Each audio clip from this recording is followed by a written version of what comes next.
Shalom Bapak Ibu Saudara yang dikasih Tuhan. Salam sejahtera dan salam kenal bagi kita sekalian. Ini pertama kalinya saya bisa hadir di tempat ini beribadah bersama dengan Bapak Ibu sekalian. Oleh karena itu izinkan saya sedikit memperkenalkan diri. Saya Carmelita, saat ini saya melayani di STT Saat Malang sebagai pembina mahasiswa unit pelayanan anak. Salam sejahtera dan salam hangat dari segenap keluarga besar STT Saat bagi Bapak Ibu Saudara sekalian yang hadir di tempat ini pagi hari ini. Saudara-saudara yang dikasih Tuhan, mari saya pengen mengajak kita untuk membaca satu bagian firman Tuhan dari Amsal pasal yang pertama, ayat yang ke-1 sampai ayat yang ke-7. Amsal pasal yang pertama, ayat yang pertama hingga ayat yang ke-7, saya bacakan bagi kita sekalian, demikian bunyi firman Tuhan. Amsal-amsal Salomo bin Daud, Raja Israel, untuk mengetahui hikmat dan didikan, untuk mengerti kata-kata yang bermakna, untuk menerima didikan yang menjadikan pandai, serta kebenaran, keadilan, dan kejujuran, untuk memberikan kecerdasan kepada orang yang tidak berpengalaman, dan pengetahuan serta kebijaksanaan kepada orang muda. Baiklah orang bijak mendengar dan menambah ilmu, dan baiklah orang yang berpengertian memperoleh bahan pertimbangan, untuk mengerti amsal dan ibarat, perkataan dan teka-teki orang bijak. Takut akan Tuhan adalah permulaan pengetahuan, tetapi orang bodoh menghina hikmat dan didikan. Saudara-saudara yang dikasih Tuhan, saya mendapati diri saya mengandung anak saya yang pertama persis ketika suami saya diterima untuk program S3-nya. Jadi setelah berita itu datang, saya langsung pegang perut saya dan bilang, "Nak, kalau papamu aja S3, kamu harus lebih daripada itu." Saudara-saudara sampai sekarang, beberapa waktu yang lalu ketika kami membicarakan tentang potensi kuliah dan yang lainnya, saya masih mengatakan hal yang sama. Kalau papa kamu aja S3, kamu kalau bisa S4 atau yang lebih daripada itu. Nah, saudara-saudara meskipun kelihatan ini tuntutannya sangat besar ya, tapi saya rasa kita sebagai orang tua secara natural mengharapkan anak kita lebih daripada kita, betul ya? Kita pengen anak kita pinter. Nah, oleh karena itu jelas terbukti bahwa anak saya bergumul dengan tuntutan itu. Nah, dan ada juga anak-anak lain yang banyak mengalami tuntutan yang sama. Misalnya saja satu tokoh yang disebut dengan Chang Xin Yang. Dia menjadi terkenal di internet karena pada usia 2,5 tahun dia berhasil belajar 1.000 Chinese characters. Karena dari namanya Chang Xin Yang kita tahu dia orang China begitu ya. Jadi dia belajar Chinese characters di usia 2,5 tahun. Sudah 1.000. Dan kemudian dia masuk sekolah umur 4. Dan dia masuk kuliah umur 10. Masuk master umur 13. Dan masuk PhD umur 16. Saudara-saudara, membaca kasus ini saya jadi merasa tidak terlalu bersalah menuntut anak saya sedemikian tinggi. Tetapi kemudian Chang Xin Yang ini setelah dia lulus PhD, dia bukannya kemudian menjadi orang yang sangat bangga dan bersyukur bisa selesai pendidikan dalam usia semuda itu. Tetapi justru dia menjadi terkenal karena sekarang dia tidak melakukan apa-apa Bapak Ibu. Ya, dia adalah seorang pengangguran di usia 30 tahun. Dan dia sekarang punya prinsip bahwa tidak melakukan apapun, hanya menikmati hidup, tanpa tujuan, that is the secret of the happiness of life. Itu adalah rahasia hidup yang bahagia. Wow, plot twist banget ya Bapak Ibu ya. Maksudnya coba kita bayangin sebagai orang tua, waktu dengar anak ini sepinter itu, kita rasanya wow, big hope. Coba anak saya kayak gitu. Coba, oh anak saya bisa lebih daripada itu. Coba bisa sekeren itu. Wah pasti hidup saya sekarang udah kongko-kongko, tinggal duduk aja tungguin anak saya yang PhD yang kerja. Dan menikmati berkatnya, menikmati hasilnya.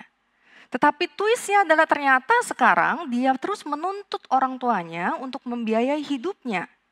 Dan berkata, you owe me my life, kalian justru berhutang sama saya untuk masa kecil yang bahagia. Dia merasa orang tuanya dengan seluruh memanipulasi kejeniusannya dan membuatnya kehilangan masa kecil yang bahagia. Saudara-saudara internet kemudian netizen begitu katanya ya, jadi pro dan kontra. Ada yang menyalahkan Chang Xin Yang, ada yang menyalahkan orang tua. Tetapi saudara-saudara terserah siapapun yang kita salahkan, saya rasa problemnya bukan siapa yang salah saja. Tetapi kisah ini menjadi pengingat bagi kita bahwa ternyata kepinteran itu bukan kunci utama kebahagiaan. Bahwa ternyata kepintaran dalam khususnya bidang akademik, kepintaran itu tidak berbanding lurus dengan kebahagiaan dan kesuksesan. Orang yang pintar tidak berarti bahagia dan sukses. Orang yang jauh sangat lebih pintar atau jenius tidak berarti dia jauh lebih bahagia dan jauh lebih sukses. Oh saudara-saudara, kita mungkin bisa bilang Changxin yang kan cuma satu. Oh saudara-saudara bisa Google, dan kemarin saya coba di Google, berapa banyak orang yang jenius yang kemudian merasa hidupnya tidak bahagia. Ada hasilnya beberapa Bapak Ibu.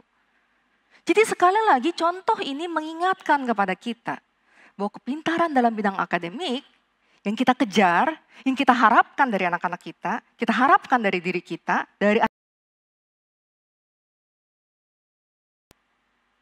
bukan kunci kebahagiaan. Nah, saudara-saudara, saya sebut ini sebagai reminder, pengingat, karena jelas secara teori di dalam bawah sadar kita paham hal ini.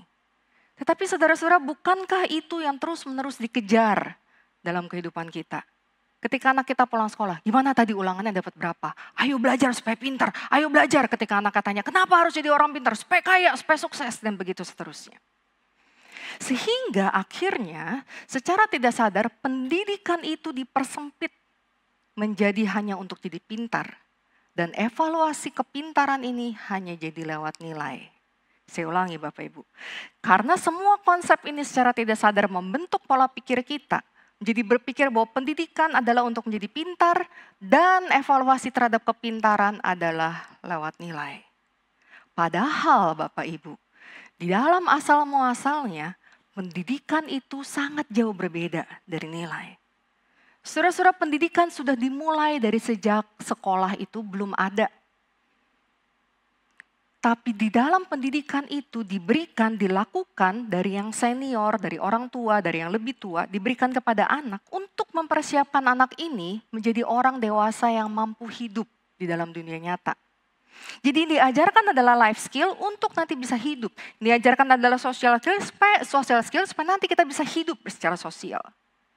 Nah saudara-saudara, oleh karena itu, kalau Bapak Ibu lihat di dalam sejarahnya, itu adalah seorang guru yang kemudian memilih murid-muridnya, atau seorang guru yang kemudian hidup bersama murid-muridnya, dan tinggal bersama. Dan mereka berkomunikasi, mereka ngobrol, kemudian tentang pola pikir gurunya, tentang bagaimana hidupnya, apa filosofi pendidikannya, dan begitu seterusnya.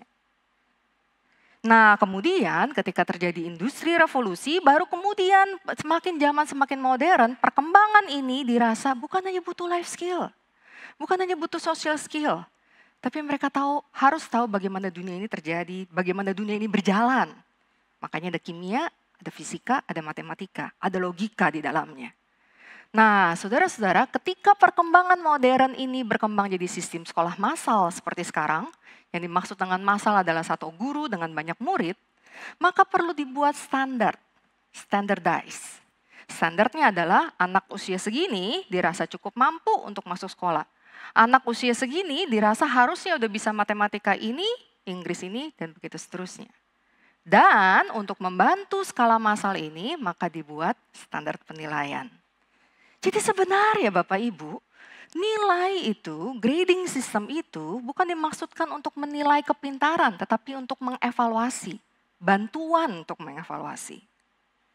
Neil Postman, seorang kritikus terhadap apa dia memperhatikan social culture, di dalam bukunya Technopoly, Neil Postman kemudian berkata bahwa grading system itu sebenarnya tidak mampu mencerminkan kepintaran seseorang. Nah jadi saudara-saudara, ketika kita berpikir bahwa satu-satunya tujuan atau tujuan terbesar yang kita harapkan adalah seorang anak itu menjadi pintar, dan kita melihat skala kepintarannya dari nilai, itu konsep pendidikan yang sangat sempit sekali. Padahal sebenarnya pendidikan jauh lebih luas daripada itu. Nah jadi saudara-saudara, pertanyaannya, jika pendidikan itu bukan semata-mata soal menjadi pintar dan soal nilai, jadi apa itu pendidikan? Nah saudara-saudara, Amsal tadi kita baca dimulai dengan pernyataan bahwa ini adalah Amsal Salomo. Saudara-saudara, tidak seluruh Amsal yang dicatat di dalam ke-31 pasal itu adalah milik Salomo, tetapi mayoritas ada beberapa bagian adalah milik Salomo. Secara khusus pasal 1 ini kemudian dikatakan dalam ayat 2 sampai ayat 6. Kalau tadi Bapak Ibu dengar atau Bapak Ibu lihat, semua itu sifatnya tujuan untuk mengetahui hikmat, untuk mengerti kata-kata, untuk menerima pendidikan, untuk menjadi bijak dan yang lainnya. Ayat 7 adalah kesimpulannya. Ayat 7 mengatakan takut akan Tuhan adalah permulaan pengetahuan. Dan orang bijak, orang bodoh menghina hikmat dan didikan. Saudara-saudara, untuk mengerti frasa takut akan Tuhan ini, Yang saya rasa kita segera tahu bahwa ini adalah satu frasa yang identik dengan kitab Amsal, bukan? Kita tahu bahwa kitab Amsal seringkali menggunakan frasa ini dan betul, sedikitnya ada 16 kali frasa takut akan Tuhan di dalam 31 pasal kitab Amsal ini. Dan dari 16 kali kejadian frasa itu dimunculkan, 6 diantaranya ada di dalam 9 pasal pertama. Nah saudara-saudara, kalau saudara-saudara memperhatikan Amsal, Amsal ini dibuka dengan 9 pasal pertama yang sifatnya agak berbeda dengan pasal-pasal berikutnya. Kalau pasal-pasal berikutnya kan ada, kalau Bapak Ibu ingat, jangan belajarlah dari semut begitu ya. Kalau makan sama orang taruhlah pisau di lehermu dan yang lainnya. Itu adalah etika praktis sesingkat-sesingkat. Tetapi 9 pasal pertama ini adalah satu kesatuan yang menjadi pondasi dari semua tips-tips praktis berikutnya. Dan di dalam 9 pasal ini sifatnya adalah bagaimana seseorang yang senior, orang tua atau guru mengajar kepada anaknya. Itulah sebabnya ada beberapa kali dikatakan, hai anakku, hai anak, itu berkali-kali terus. Seperti wejangan dari orang tua kepada anaknya. Nah jadi saudara-saudara kita bisa bayangkan, kalau di dalam 9 pasal itu ada 6 kali frasa takut akan Tuhan, maka itu adalah satu penegasan yang penting dari seorang orang tua kepada anaknya sebagaimana yang dicatat dalam Amsal. Dan bukan hanya soal 6 kali itu muncul terus, dalam pasal pertama dimulai dengan 1 ayat 7 tadi, takut akan Tuhan. Dalam pasal yang ke-9 ayat ke-10, sebelum ditutup dikatakan lagi takut akan Tuhan adalah permulaan pengetahuan. Saudara-saudara, sistem penulisan seperti ini di dalam Alkitab menunjukkan bahwa ini adalah satu pembuka dan penutup yang penting untuk diperhatikan.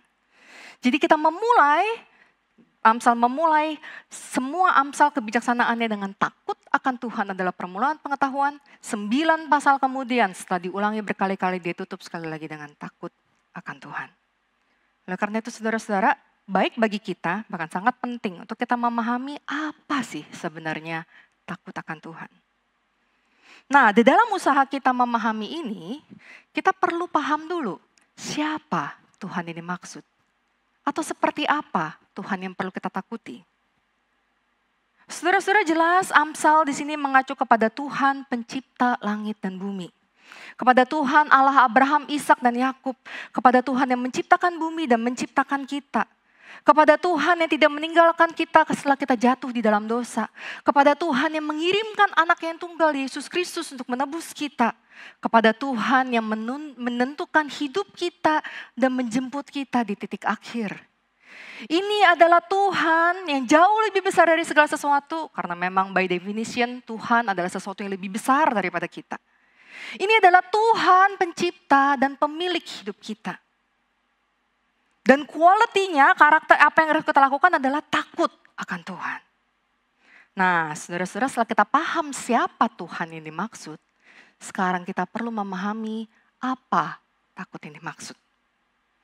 Saudara-saudara, takut yang rasional atau takut yang mungkin pertama kali muncul dalam pikiran kita, atau dalam bahasa C.S. Lewis adalah rational fear, takut yang rasional, adalah takut yang membuat kita bereaksi untuk memproteksi diri kita. Misalnya ketika terjadi kerusuhan atau terjadi sesuatu, kita merasa takut. Takut keluarga kita kenapa-napa, takut kita kenapa-napa, takut anak kita terjadi sesuatu, kita melakukan sesuatu, proteksi diri, antisipasi. Ya, itu takut yang baik, yang memang Tuhan izinkan supaya kita bisa melindungi diri kita sendiri.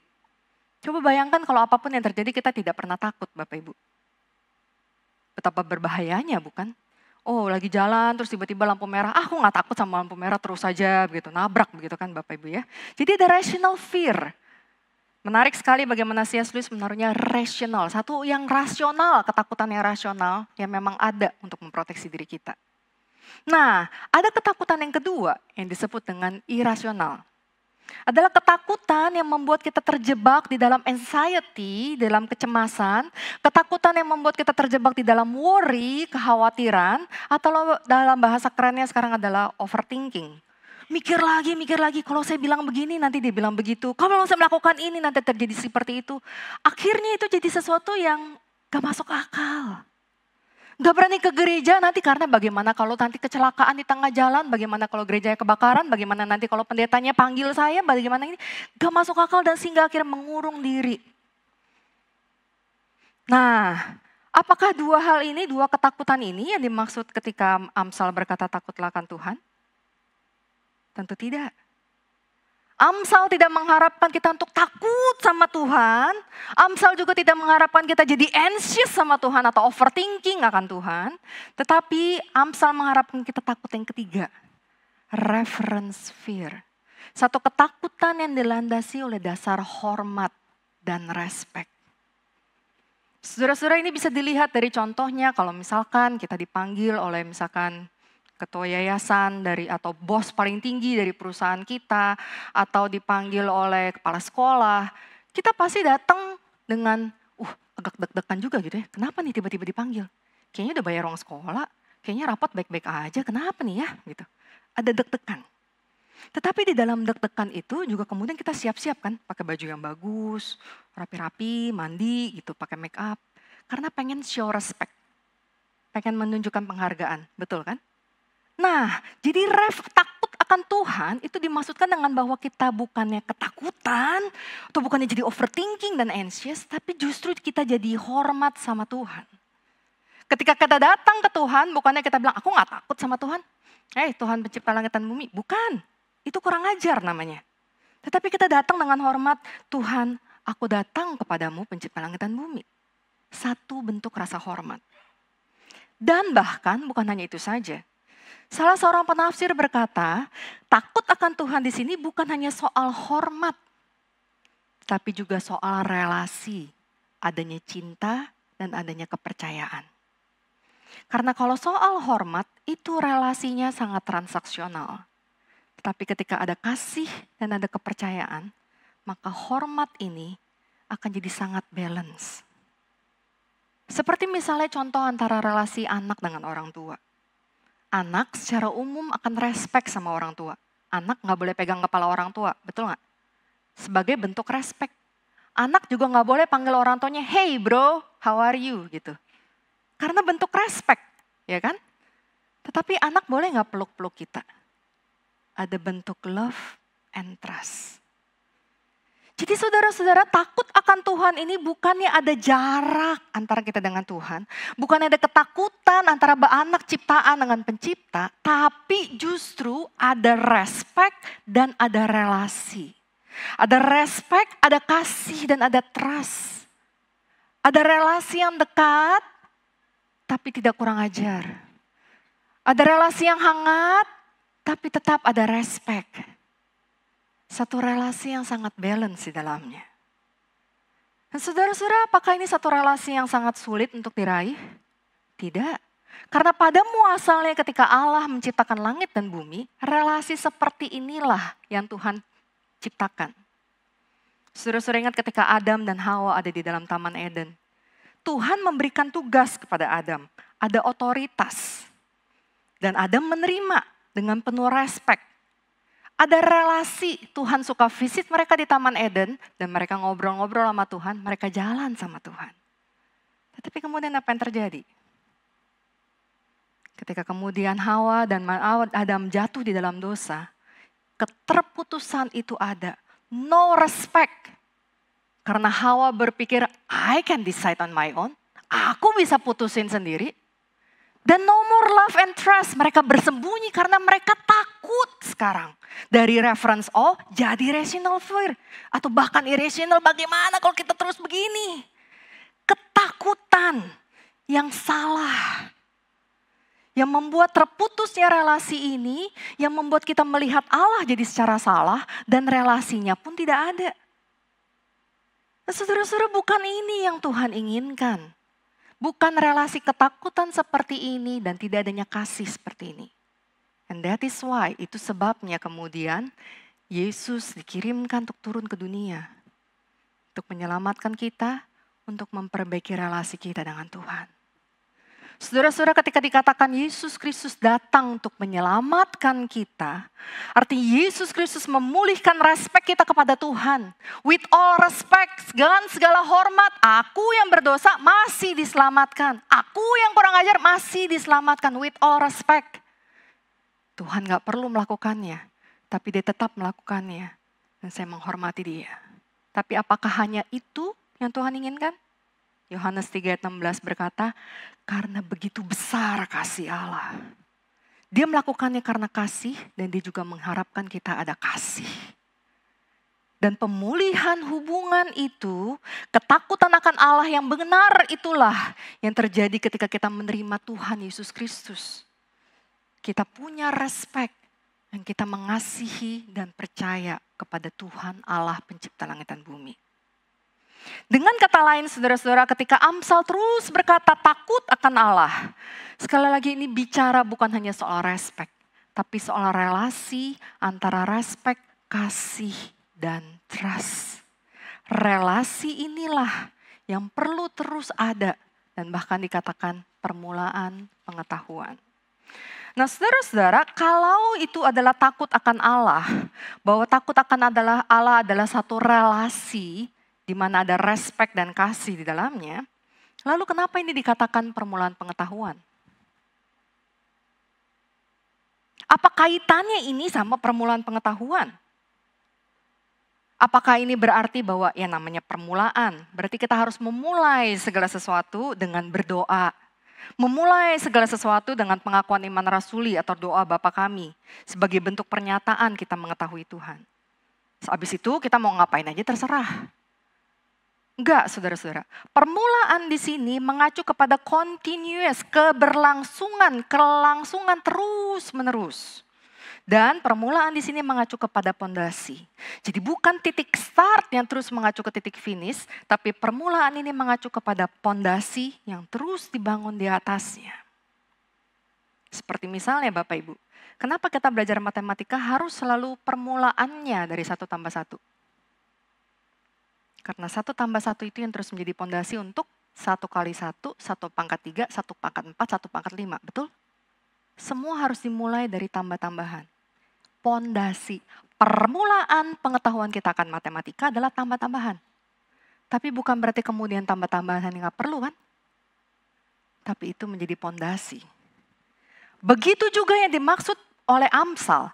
Permulaan pengetahuan itu bukan hanya titik start, abis itu kita selesai lupakan Tuhan. Tapi ini adalah pondasinya, kita harus mulai dengan relasi dengan Tuhan. Belajar sesuatu itu harus dimulai dengan tahu siapa Tuhan dan berrelasi dengan tepat dengan Dia. Ada respect, ada love, ada trust.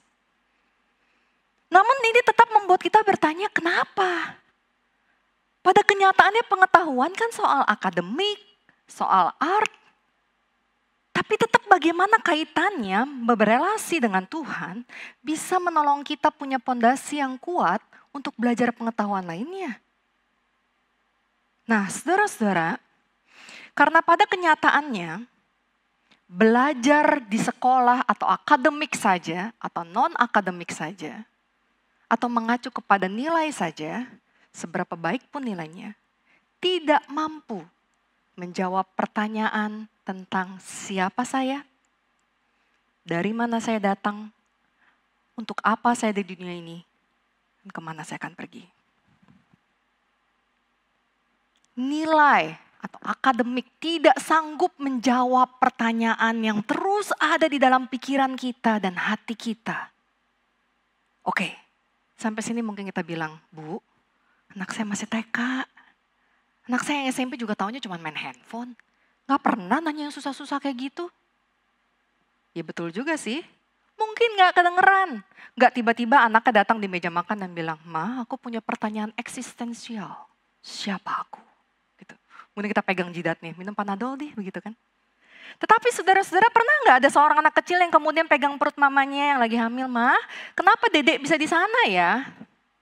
Atau kemudian dia tiba-tiba bertanya, Ma, aku sebelum ada di dunia ini aku ada di mana?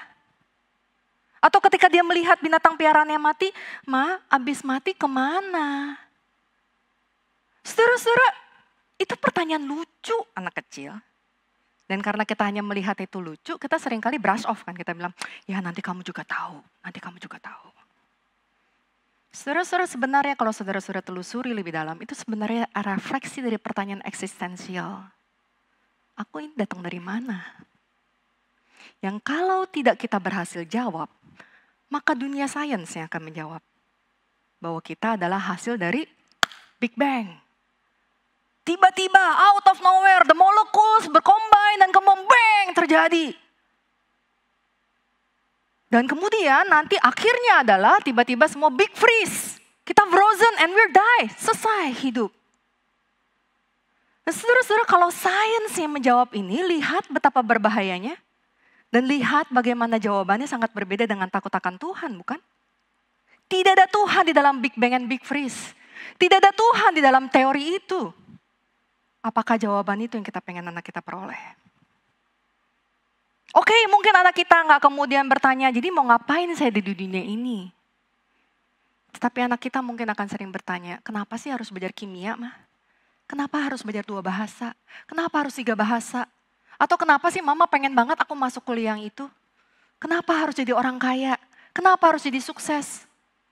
Saudara-saudara, ketika pertanyaan ini disampaikan, kadang-kadang kita cuma jawab, pokoknya kamu jadi anak, nurut aja sama orang tua. Pokoknya mama udah sekolahin kamu mahal-mahal, nurut aja sono ya. Bikin happy orang tua, bikin bangga orang tua. Saudara-saudara, perhatikan bahwa jawaban kita semua fokus kepada kehidupan di dunia. Bikin bangga orang tua di dunia. Jadi orang kaya, orang sukses di dunia. Tapi itu tidak menjawab pertanyaan. Is there meaning to this life? Oke, saya bikin bangga orang tua, saya jadi orang kaya, saya bikin sukses orang tua. Tapi kan akhirnya mati, mah. Saya kurang ajar, nggak kurang ajar, akhirnya mati. Apa artinya? Saudara-saudara lihat, yang sebenarnya ada di balik pikiran anak-anak kita, dan juga ada di balik pikiran kita, di balik pikiran anak-anak sekolah minggu kita adalah what is the meaning of this life? Apa artinya hidup ini? Kalau semuanya akan mati, apakah ada bedanya saya menikah atau tidak? Apakah ada bedanya saya sekolah yang baik atau tidak? Apakah ada bedanya saya jadi orang sukses atau tidak? Toh semuanya akan mati. Dan bukankah semua pertanyaan ini dijawab dalam relasi kita dengan Tuhan Sang Pencipta? Siapa kita? Kita bukan hanya hasil accident. Baik accident Big Bang ataupun accident orang tua kita. Tapi we are created by God. Kita ditenun sedemikian rupa so beautifully. Mazmur 139 mencatat. Buat apa kita ada di dunia? Efesus 2 berkata bahwa kita sudah ditetapkan untuk tujuan yang baik dari asal muasalnya. Dan ketika kita berpikir toh semua orang akan mati. Betul. Tetapi Alkitab, Yesus Kristus datang untuk mengingatkan kepada kita there is life after death. Dan life after death itu adalah kehidupan yang kekal selama-lamanya. Saudara-saudara, ketika kita stres dan anxious, sebenarnya adalah karena kita hanya memikirkan apa yang bisa saya lakukan di dunia. Berusaha mencari meaning. Mungkin meaningnya ada di dalam kesuksesan. Mungkin meaningnya ada di dalam nilai. Mungkin meaningnya ketika anak kita bikin kita bangga. Tapi ingat sekali lagi, semuanya itu hanya akan berakhir di peti mati, bukan? Tapi apakah kita pernah mempersiapkan anak kita untuk the life after that? Untuk kehidupan yang kekal itu. Bahwa kehidupan di dunia ini hanyalah masa transisi untuk kita masuk ke dalam kehidupan life after that. Dan saudara-saudara, semua jawaban ini tentang siapa saya, dari mana saya berasal, kenapa saya ada di dunia ini, untuk apa saya nanti pergi. Itu semua dicatat dan dijawab di dalam pengenalan kita akan Tuhan. Di dalam relasi kita yang penuh respek, penuh cinta, dan penuh trust dengan Tuhan Allah Tritunggal kita. Itulah sebabnya kenapa Amsal terus berkata, takut akan Tuhan, relasi yang baik dengan Tuhan, itu adalah pondasi dari segala pengetahuan. Nah saudara-saudara, jika demikian, apa yang terjadi ketika kita tidak memulai dengan takut akan Tuhan? Amsal bagian yang kedua kemudian berkata, orang bodoh menghina hikmat dan didikan. Saudara-saudara, hati-hati, orang bodoh di sini bukan mengacu kepada mereka yang nggak naik kelas terus-menerus, pada mereka yang drop out dari sekolah, atau mereka yang benar-benar nilainya jelek. Sekali lagi, Amsal tidak berbicara soal nilai angka di raport. Tetapi orang bodoh di sini adalah mereka yang menghina hikmat dan didikan. Orang bodoh di sini mungkin adalah saintis yang berhasil membuktikan, pergi keluar angkasa dan bilang, lihat, tidak ada Allah. Betapa bodohnya, betapa tidak masuk akalnya teori itu, bukan? Dan mereka terus membuktikan bahwa memang ini, this is life, this is my life. Saudara-saudara, itu yang Amsal maksud dengan orang bodoh, karena mereka tidak sadar bahwa Tuhan, kehadiran Tuhan itu tidak dapat dipungkiri, dan bahwa relasi dengan Tuhan itulah sebenarnya the hunger of every one of us. Yang sadar tidak sadar, ada tidak ada, itu ada di dalam hati kita. Dan kegelisahan itu yang harus dijawab untuk menjadi pondasi dari segala pengetahuan. Saudara-saudara, dengan demikian, Amsal secara tidak langsung memperlihatkan kepada kita bahwa pendidikan Kristen pertama dan utama adalah soal pondasi Christian worldview. Pendidikan Kristen pertama dan utama bukan soal nilai atau akademik.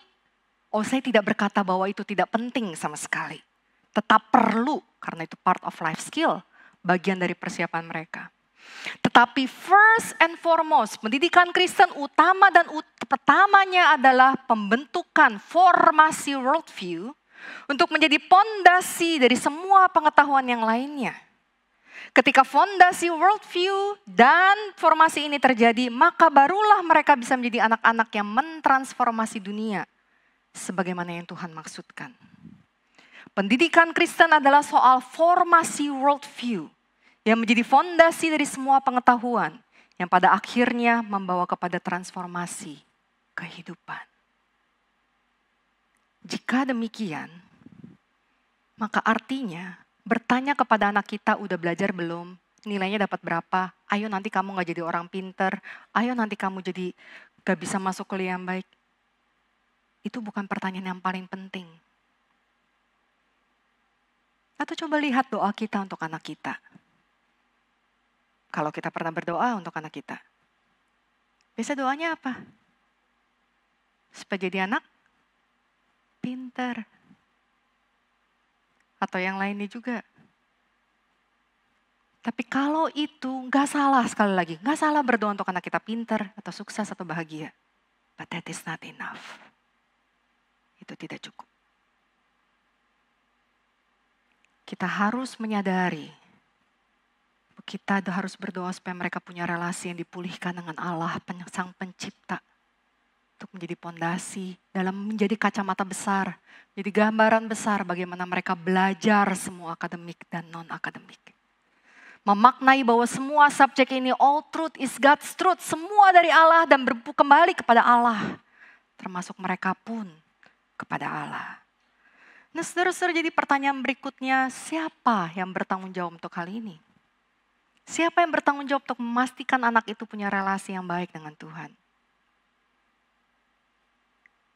Apakah gereja? Apakah sekolah? Atau orang tua, keluarga? Saudara-saudara, Alkitab terus menekankan bahwa anak itu adalah tanggung jawab orang tua. Orang tua yang bertugas untuk memperkenalkan anak ini kepada penciptanya yang sesungguhnya. Tetapi tentu saja gereja sebagai satu tubuh Kristus yang juga adalah keluarga harus mensupport orang tua. Dan kita tidak boleh lupa fakta bahwa anak menghabiskan sebagian besar waktunya tiap hari di sekolah. Sehingga ketiga institusi ini, keluarga, gereja, dan sekolah, ini harus bersinergi bersama-sama, mengejar tujuan yang sama. Yaitu tujuan memperkenalkan anak kepada Allah sebelum mengajarkan semua yang lainnya. Terus mengkaitkan, mengintegrasikan pengetahuan itu sehingga anak boleh terus melihat Allah di dalam setiap apa yang mereka pelajari. Keluarga, gereja, dan sekolah terus berintegrasi, bersinergi bersama. Implikasi praktisnya adalah Bapak Ibu, jika pendidikan bukan hanya soal kepintaran dan soal nilai, jika pendidikan adalah soal takut akan Allah, mengenal Allah, menjawab segala pertanyaan itu sebelum dia belajar yang lainnya, Maka bukan hanya kita tidak hanya berdoa untuk yang itu saja, yang kelihatan dan nilai saja, tapi kita juga berdoa untuk relasi mereka. Tapi juga kemudian di dalam memilih pendidikan mereka, yang perlu kita perhatikan bukan hanyalah sekolah yang terbaik. Terbaik menurut standar apa? Termahal, atau yang kurikulumnya paling baru dan yang lainnya. Tetapi dengan kesadaran bahwa pendidikan itu memformasi dan harusnya meletakkan pondasi, maka di dalam memilih pendidikan dalam hal ini secara sempit sekolah, kita juga perlu memikirkan apakah sekolah ini memiliki filosofi yang sama untuk bersinergi dengan kita sebagai orang tua yang menerima mandat membawa anak kepada Tuhan. Karena sekali lagi Amsal mengingatkan kepada kita, pendidikan bukan hanya soal nilai. Pendidikan adalah soal mengerti siapa dirinya, siapa Tuhannya, dan apa arti hidupnya. Maka karena itu saudara-saudara, mari kita sebagai orang-orang tua, sebagai guru-guru sekolah minggu atau sebagai pendidik-pendidik, mari kita menyadari hal ini. Bahwa yang utama dan pertama dalam pendidikan Kristen, dalam setiap apa yang kita ajarkan kepada anak kita, adalah relasi dengan Tuhan. Takut akan Tuhan.